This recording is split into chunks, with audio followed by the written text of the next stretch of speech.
जय हिंद दोस्तों, कैसे हैं आप सब। स्वागत है आप सभी का मेरे YouTube channel sports prediction expert UK पे, जहां पे मैं आपका होस्ट और आपका दोस्त उमेद किशन पेश हूँ एक और गजब के डिटेल एनालिसिस वीडियो के साथ, जहां हम कवर करने वाले हैं एक new series Ireland women's tour of India, जहां 3 वनडे मैचेस खेलेंगी दोनों की दोनों टीम्स और प्रिपेयर करेंगी विमेंस वर्ल्ड कप का, जो कि 2025 के एंड में होने वाला है। तो बहुत ही इंपॉर्टेंट वर्ल्ड कप की प्रिपरेशन होने वाली है यहाँ पे। तो चलिए करते हैं शुभारंभ इस गजब के एनालिसिस वीडियो का। Match prediction, team news, fantasy tips, grand league और स्मॉल लीग की बेस्ट चॉइसेस, सब कुछ कवर करूँगा आप सभी के लिए एकदम बेहतरीन तरीके से। सबसे पहले आपको मैं बता दूँ, यहाँ पे दोनों टीम मिलेगी, स्मॉल लीग और ग्रैंड लीग की भी। और अगर आप सिर्फ एंटरटेनमेंट पर्पज से देखते हैं तो भी आपको मज़ा आने वाला है। तो सीट की पेटियाँ बांध लीजिए। चलिए करते हैं शुभारंभ इस गजब के एनालिसिस वीडियो का, जहाँ स्मृति मानधाना होने वाली है new captain from team India. अगर हम बात करेंगे अपने हॉट टॉपिक्स की, तो वहाँ सबसे पहले बात होगी मैच प्रीव्यू की। तो मैच प्रीव्यू मैं आपको यहीं पे भी फटाफट से बता देता हूँ। पहला अपडेट, स्मृति मानधाना कैप्टन है, तो इसका मतलब sure shot Harmanpreet Kaur available नहीं है।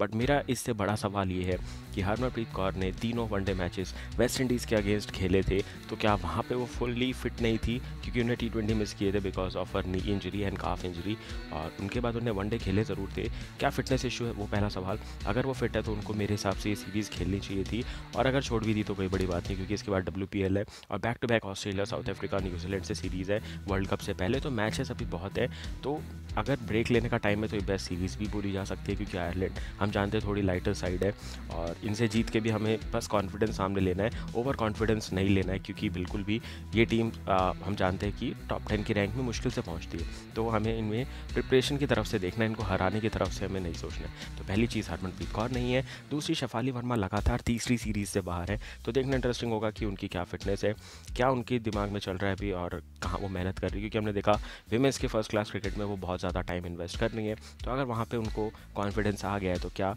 इसके बाद वाली सीरीज़ के लिए अवेलेबल है, वो दूसरा सवाल है। और तीसरा, रेणुका सिंह ठाकुर, मैं उनके डिसीजन से बहुत ज़्यादा खुश हूँ, क्योंकि रेणुका सिंह ठाकुर लगातार T20 वर्ल्ड कप से लेके पिछली वेस्ट इंडीज़ सीरीज़ के सारे मैचेस खेलते आ रही थी। तो जैसे हम मेंस क्रिकेट में वर्कलोड मैनेजमेंट की बात करते हैं, वैसे हमें रेणुका सिंह ठाकुर का भी वर्कलोड मैनेजमेंट करना पड़ेगा, क्योंकि एक लौती फास्ट बॉलर है जिनकी स्पीड बाकी बॉलर से ज़्यादा है। एक्यूरेसी कभी कभी थोड़ी ऊपर नीचे हो जाती है, बट विकेट्स उनके अभी इस पूरे विकेट कॉलम में, बॉलिंग कॉलम में सबसे ज़्यादा है, क्योंकि पूरा बॉलिंग लाइनअप टीम इंडिया का नया है, जहाँ तीता साधु दिखती है, प्रिया मिश्रा दिखती हैं, फिर आपको अभी एक दो संजना संजीवन दिखेंगे, आशा शोभना है। तो इस पूरी बॉलिंग लाइनअप में आपको सबसे ज़्यादा एक्सपीरियंस नजर आएंगी रेणुका सिंह ठाकुर, तो उनको रेस्ट देना ज़रूरी है, क्योंकि वो ICC टूर्नामेंट्स में काम आएंगी और बड़े ओपोनेंट्स के सामने काम आएंगी। तो ये 3 बड़ी न्यूज़ थी जब टीम इंडिया का स्क्वाड अनाउंस हुआ, तो मैंने सोचा ये आपको मैच प्रीव्यू में बता देता हूँ। फिर बात करेंगे टीम न्यूज़ की, तो कि आगे चल के प्लेइंग 11 और उसकी हेड टू हेड मैचअप की बात कर लेंगे। देन बात करेंगे expected playing 11, pitch and ground report, player sets, fantasy cricket tips, grand league और स्मॉल लीग के best choice, and finally my prediction section में मिलेगी आपको मेरी final team based on my complete research and my complete analysis. तो देर किस बात की, अगर वीडियो पे अभी भी आए हो तो वीडियो को लाइक कर दीजिए, चैनल को सब्सक्राइब कर दीजिए अगर आप नए हैं तो, और फटाफट से हमारा जो गोल है 3000 सब्सक्राइबर का, वो फटाफट से कंप्लीट करवा दीजिए। बहुत चिंदू मुंदू से सब्सक्राइबर चाहिए, तो फटाफट से सब्सक्रिप्शन गोल कंप्लीट करवा दीजिए। बढ़ेंगे हम फटाफट से अपने नेक्स्ट टॉपिक की ओर, जहाँ बात करेंगे सीरीज़ का स्केड्यूल क्या है। तो 3 वनडे मैचेस खेले जाएंगे। पहला वनडे 10 जनवरी को, दूसरा 12 जनवरी को, और तीसरा 15 जनवरी को। तीनों मैचेस राजकोट में होने वाले हैं, और सौराष्ट्र क्रिकेट एसोसिएशन का वो मैदान है जहाँ तीनों वनडे होने वाले हैं। तीनों डे मैचेस हैं, 11 AM होने वाले तीनों मैचेस, तो डे नाइट मैचेस नहीं है। और डे मैचेस हमने देखे कि थोड़े ज़्यादा एग्जॉस्टिंग हो जाते हैं, खासकर किसी भी क्रिकेटर के लिए।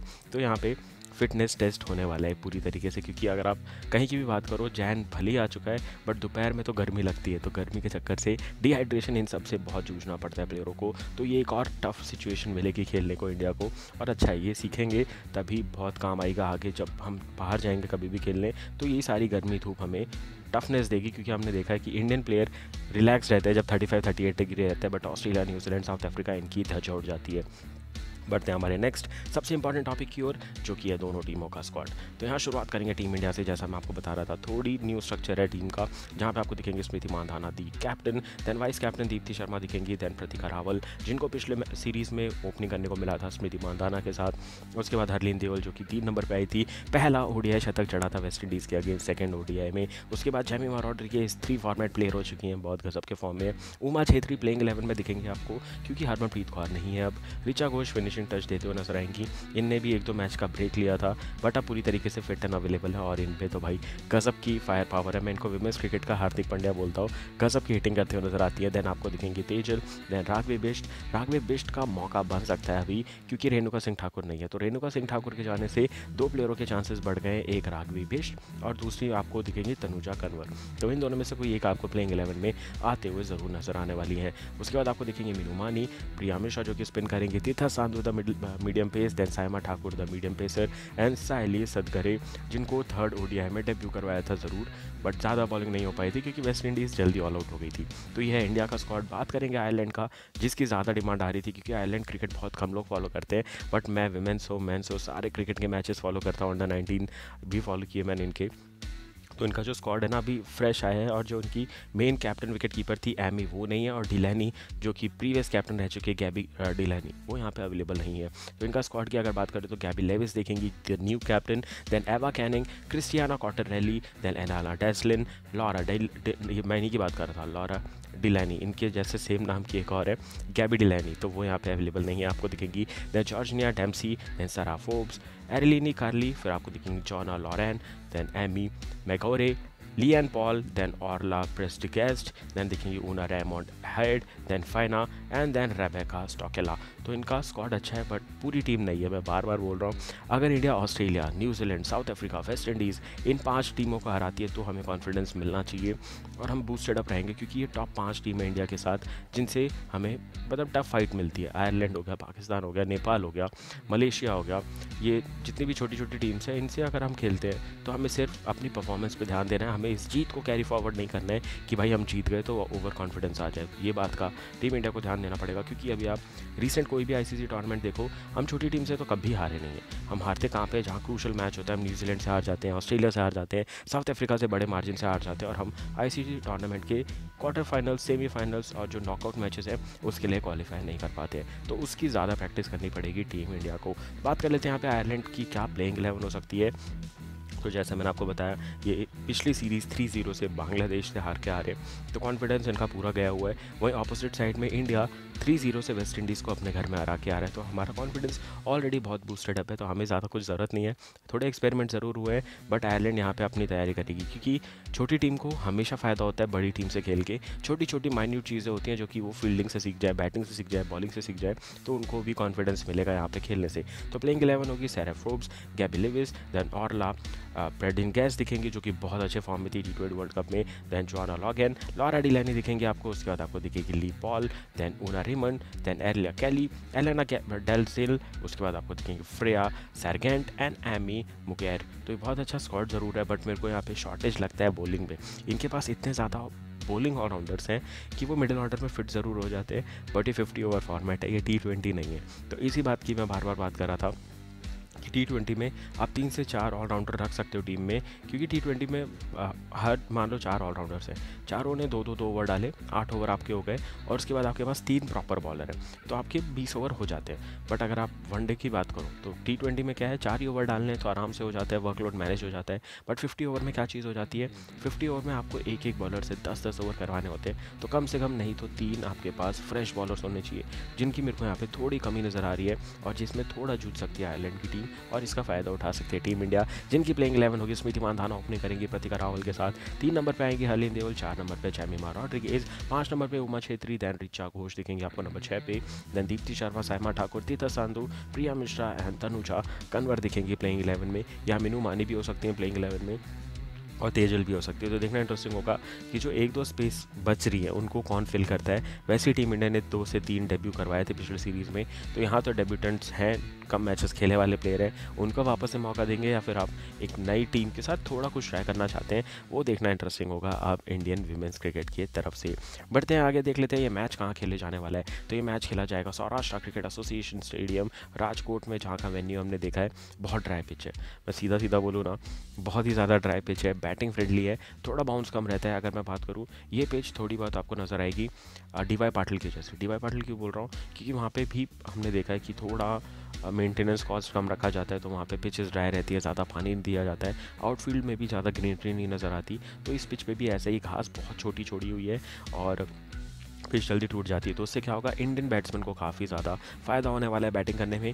और फ्लैट ट्रैक है, बहुत रन है यहाँ पे। तो टीम इंडिया तो मैं बोल रहा हूँ जितनी बार भी टॉस जीतेगी बैट फर्स्ट ही करेगी यहाँ पे।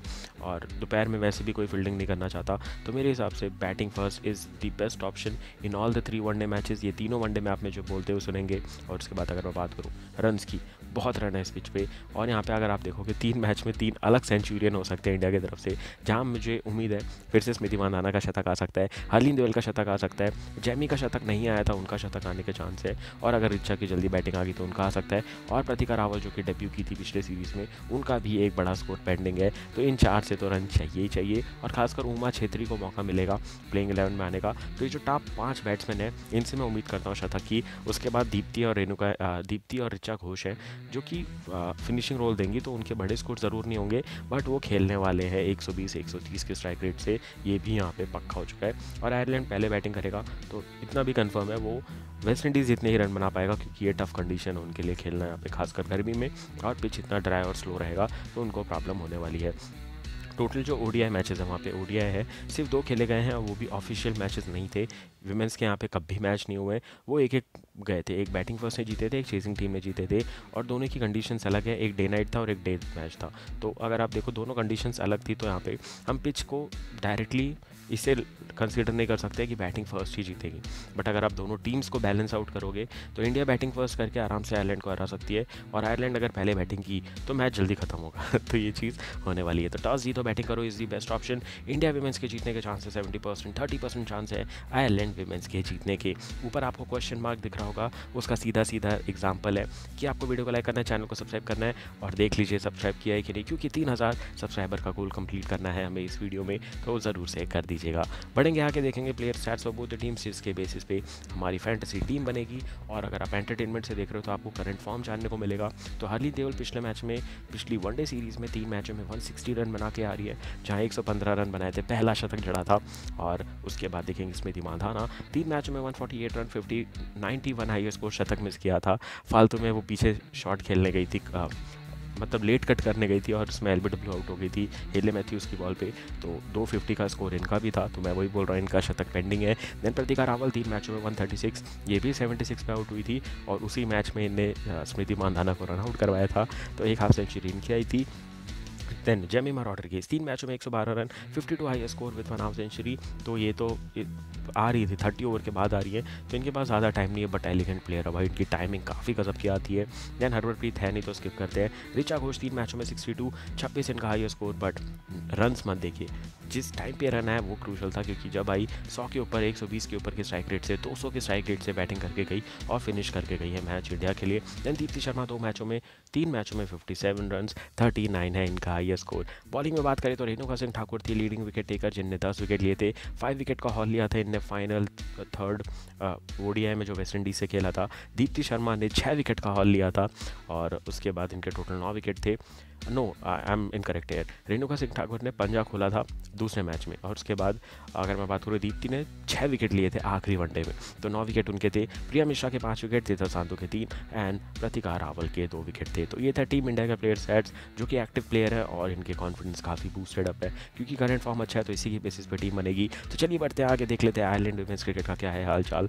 तो ये बांग्लादेश में खेले थे, और हमें बांग्लादेश की कंडीशंस पता है, इंडिया से थोड़ी ड्राई ज़्यादा है, बट वो भी इनने लास्ट ईयर खेली थी नवंबर-दिसंबर में, तो इनको कंडीशन तो पता होगी। बट इंडिया एक नेक्स्ट लेवल साइड है, बांग्लादेश, श्रीलंका, पाकिस्तान से तो काफ़ी आगे है एशियन कंडीशंस में, तो यहाँ पे इनको और डिफ़िकल्टी होने वाली है। तो हम मान के चल रहे हैं 3-0 स्कोर लाइन हो जाएगी, बट अगर 2-1 भी कर जाए ना आयरलैंड, तो उनके लिए कॉन्फिडेंस है कि एक मैच भी जीतने में वो कामयाब हुए। तो क्योंकि अगर मैं बात करूँ T20 में 2-1 से हराया था उनने बांग्लादेश को, तो वो उस माइंडसेट से उतरेंगे, सीरीज़ तो जीतना उनके लिए नामुमकिन सा होने वाला है। बात करेंगे यहाँ पे लीडिंग रन स्कोरर की, तो वो थी एमी हंटर, 3 मैचों में 91 run, 68 high score with 1 half century. और प्रेस जेस्ट 3 मैचों में 83 run, 37 high score. Then Gaby Lewis 3 matches 59 run, 52 high score with 1 half century. Then आपको देखेंगे लॉरा डिलैनी 2 मैचों में 55 रन, 33 था इनका high score. That Sarah Forbes 3 मैचों में 43, 25 था इनका high score. Then Una Raymond Hoey 3 matches 34 run, 21 था इनका हाई स्कोर।